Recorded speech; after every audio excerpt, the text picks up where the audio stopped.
मित्रों, जय हिंद जय भारत। मैं के शर्मा एडवोकेट अपने यूट्यूब चैनल कानून विद कृष्ण में आपका स्वागत करता हूं। मित्रों, आज मैं आपके समक्ष ऑनरेबल सुप्रीम कोर्ट का एक लैंडमार्क जजमेंट जो protection of womens from domestic violence act 2005 यानी कि डीवी एक्ट या घरेलू हिंसा अधिनियम पर लेकर उपस्थित हुआ हूँ, जिसमें ऑनरेबल सुप्रीम कोर्ट ने कुछ गाइडलाइंस दी थी, कुछ पॉइंट्स ले डाउन किए थे, कब कब जो है ये रिलेशन होंगे तो डोमेस्टिक वायलेंस एक्ट में कवर होंगे, अन्यथा उनको डोमेस्टिक वायलेंस एक्ट का प्रोटेक्शन नहीं मिलेगा।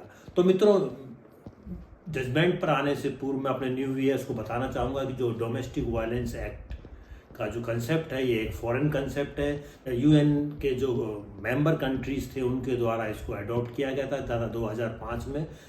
भारत में भी इसको घरेलू हिंसा अधिनियम के तहत अडॉप्ट किया गया और उस तब से ये भारत में लागू है। लेकिन जैसा कि आप सब जानते हैं कि भारत में जो डोमेस्टिक वायलेंस एक्ट है उसके तहत जो विवाह जैसे संबंध हैं, relations in the nature of marriage, या जिसको बोलचाल की भाषा में हम लिव इन रिलेशन कहते हैं, उसको कभी अच्छी नज़रों से नहीं देखा गया। तो जो डोमेस्टिक वायलेंस एक्ट है, इसके साथ जो लिव इन रिलेशन का कंसेप्ट भी भारत में आया और उसके तहत जो है ये डोमेस्टिक रिलेशन में उसको डिफाइन किया गया है relation in the nature of marriage. तो उस पर अब ऑनरेबल सुप्रीम कोर्ट ने इस जजमेंट में जो है इसको बड़े अच्छे ढंग से इसको डिफाइन किया है। ऑनरेबल सुप्रीम कोर्ट ने इसमें जो है marriage, relation in the nature of marriage and live in relation यानी कि विवाह जैसे संबंध एवं लिव इन रिलेशन को अच्छी तरह से डिस्टिंग्विश किया कि जो मैरिज है, जो विवाह है, वो एक उसके रस्म और रिवाज होते हैं, उसके बाद समाज में उसको स्वीकारा जाता है, उसके साथ ही उसके जो राइट एंड ऑब्लिगेशंस उसके उत्पन्न होते हैं। घरेलू जो है उनके रिश्ते डेवलप होते हैं, समाज में उनको मान्यता होती है, बच्चों का लालन पालन की जिम्मेवारी होती है, बड़े बूढ़ों की देखभाल होती है, परमानेंसी होती है उसमें, और उसको स्वीकारा जाता है। वो साथ ना भी रहें तो भी वो पति पत्नी बने रहते हैं। जबकि लिव इन रिलेशन में ऐसा नहीं, उसमें परमानेंसी नहीं है, उसको सामाजिक मान्यता उतनी नहीं है जितनी कि मैरिज को है। और live in relation the nature of marriage को डोमेस्टिक वायलेंस एक्ट में तो प्रोटेक्शन मिलता है, लेकिन उसको जो है विवाह जैसी उसमें स्थायित्व या परमानेंसी नहीं होती है। और लिव इन रिलेशन जो है वो एक अलग कंसेप्ट है। जरूरी नहीं हर लिव इन रिलेशन जो है relation in the nature of marriage हो। ऑनरेबल सुप्रीम कोर्ट ने इसमें ये भी बताया कि जो relation in the nature of marriage है उसके लिए विवाह की सारी योग्यताएं होती हैं, लेकिन वे विवाहित नहीं होते हैं। तो इसमें जो है जैसे कि विवाह के लिए हिंदू विवाह अधिनियम के तहत एक एज होती है, वो अनमैरिड होने चाहिए और उसमें अन्य योग्यताएं, उसी तरह relation in the nature of marriage है, उसमें भी ये सारी शर्तें होनी चाहिए। बस उन्होंने विवाह नहीं किया है, यही फर्क होता है। वे विवाहित नहीं है लेकिन वो विवाह करने की सारी योग्यताएं रखते हैं। यदि वे सारी योग्यताएं रखते हैं तो उनको घरेलू हिंसा अधिनियम के तहत प्रोटेक्शन मिलेगा। अन्यथा वे लिव इन रिलेशन में रहते हैं जो कि गैर कानूनी नहीं है, लेकिन उसको लीगल कोई सैंटिटी उसकी नहीं है, उसको कोई अच्छी नज़रों से नहीं देखा जाता है और उसको निम्न स्तर के रिश्ते समझे जाते हैं। तो मित्रों, यहाँ मैं आपको जो है प्रकरण के बारे में संक्षेप में बताना चाहूँगा कि एक महिला और पुरुष थे जो कि करीब 18 साल तक एक साथ रहे। वो एक जगह नौकरी करते थे, उनका दोनों का मिलना जुलना होता रहता था काम के दौरान और उनमें आपस में संबंध डेवलप हुए, एक साथ रहने लगे। जबकि जो पुरुष था वो विवाहित था, उसके 2 बच्चे भी थे। महिला अविवाहित थी। काफ़ी दिनों तक वे रिलेशन में रहे। उसके बाद जो है वो महिला जो थी वो पुरुष के घर में आकर रहने लगी, जहाँ पर कि उसके 2 बच्चे, उसके माता पिता और उसकी पत्नी भी रहती थी। उसके पुरुष के परिवार ने कभी उस स्त्री को कभी स्वीकार नहीं किया, लेकिन वो उनके साथ ही रहती थी और लगातार इस तरह वो 18 साल तक उसके साथ रही।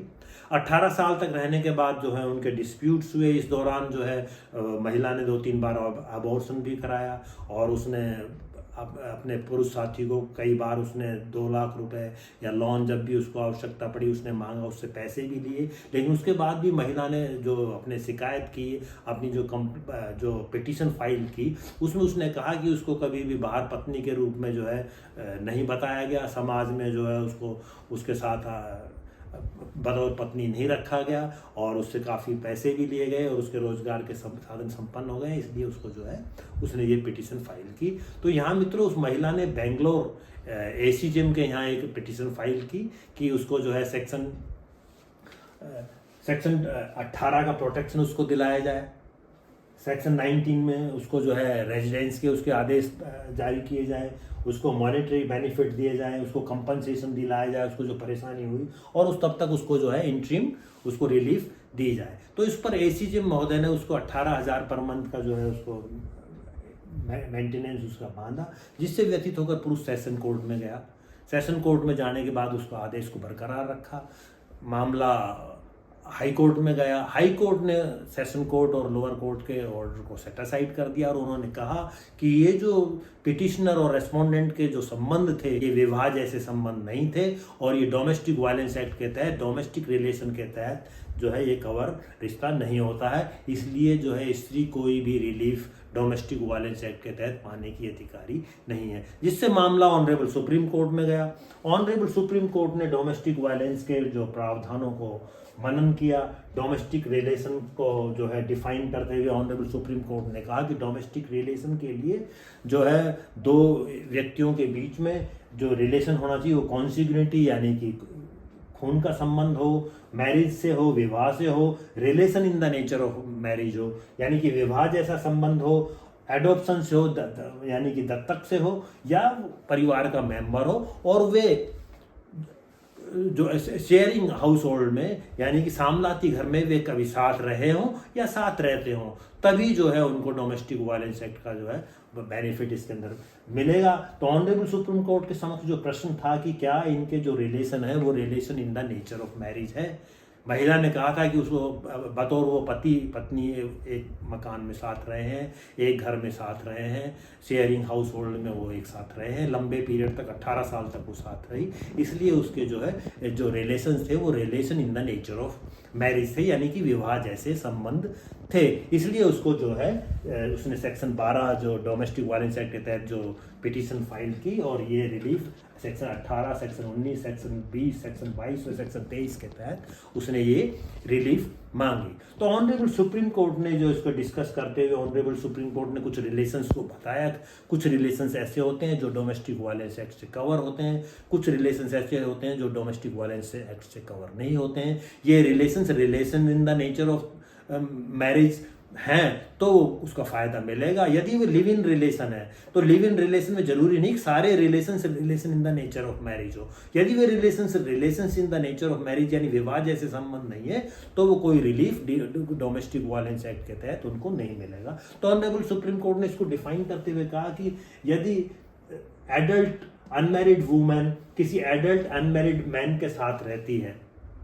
रिलेशन में तो वो डोमेस्टिक वायलेंस एक्ट से कवर होगा। इसी तरह यदि एडल्ट अनमैरिड वुमेन किसी एडल्ट मैरिड मैन के साथ रहती है लेकिन उससे पता नहीं है कि जो पुरुष है वो मैरिड है और पुरुष भी उसको इस तथ्य को छुपाता है कि वह मैरिड है, तो जो महिला है यानी कि एडल्ट अनमैरिड वुमेन है उसको डोमेस्टिक वायलेंस एक्ट का प्रोटेक्शन मिलेगा। इसी तरह एडल्ट मैरिड वुमेन है, कोई विवाहित महिला है, वो एडल्ट अनमैरिड मैन के साथ रिलेशन में रहती है और वो कहती है कि डोमेस्टिक वायलेंस एक्ट से उसको प्रोटेक्शन मिले, और वो जानती है क्योंकि उसको तो पता ही है कि वो मैरिड है और वो पुरुष भी जानता है कि वो मैरिड है, तो इस तरह इस महिला को डोमेस्टिक वायलेंस एक्ट के तहत कोई प्रोटेक्शन नहीं मिलेगा। इसी तरह एडल्ट अनमैरिड वुमेन किसी एडल्ट मैरिड मैन के साथ नोइंगली रहती है, वो जानती है कि जो पुरुष है वो शादीशुदा है, despite that she lives in relation with that person, तो उसको कोई रिलीफ नहीं मिलेगा। और इसी तरह ऑनरेबल कोर्ट ने कहा कि जो गेज और लेस्बाइंस होते हैं यानी कि जो समलैंगिक होते हैं वे भी डोमेस्टिक वायलेंस एक्ट के तहत कोई रिलीफ पाने के अधिकारी नहीं है। ऑनरेबल सुप्रीम कोर्ट का कहना था कि ये जो रिलेशंस हैं जो रिलीफ पाने के अधिकारी नहीं है, इनके जो रिलेशंस हैं वो relation in the nature of marriage नहीं है, क्योंकि किसी भी relation in the nature of marriage के लिए विवाह में के योग्य उसको उनके पास क्वालिफिकेशंस होनी चाहिए कि वे शादी कर सके। उन्होंने शादी नहीं की है लेकिन they must be qualified to entry into a marriage, a valid marriage. लेकिन ये जो लोग थे ये और गे एंड लेस्बाइन ये जो है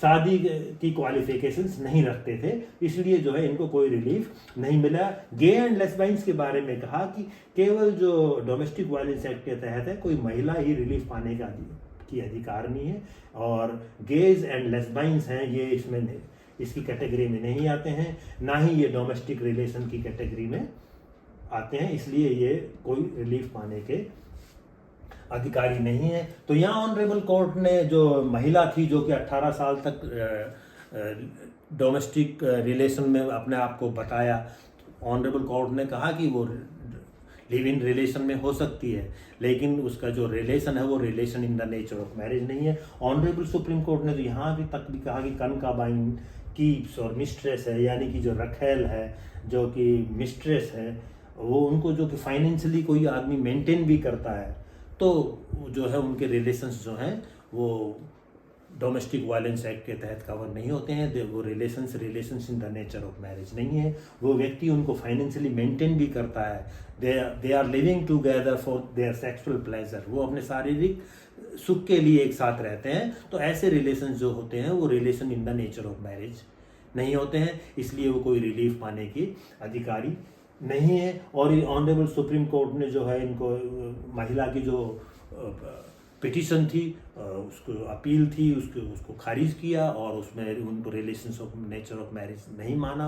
ऑनरेबल सुप्रीम कोर्ट हालांकि कहा कि बहुत लंबे समय तक रही है, उसको रिलीफ मिलना चाहिए था, लेकिन ऑनरेबल सुप्रीम कोर्ट का कहना था कि जो उसके लीगली वेडेड वाइफ और जो बच्चे हैं उनका कॉस्ट पर जो है इसको खर्च मेंटेनेंस या कोई रिलीफ नहीं दी जा सकती, क्योंकि हालांकि वो लंबे पीरियड तक साथ रही। तो ऑनरेबल सुप्रीम कोर्ट ने उसको मिस्ट्रेस विद इन डिस्ट्रेस कहा, लेकिन उसको कोई रिलीफ नहीं दिया। हालांकि ऑनरेबल सुप्रीम कोर्ट ने कहा कि यदि जो लेजिस्लेचर चाहे तो ऐसा कानून बना सकती है, लेकिन ऐसा कोई कानून नहीं है, इसलिए ऑनरेबल सुप्रीम कोर्ट ने उसको कोई रिलीफ नहीं दी।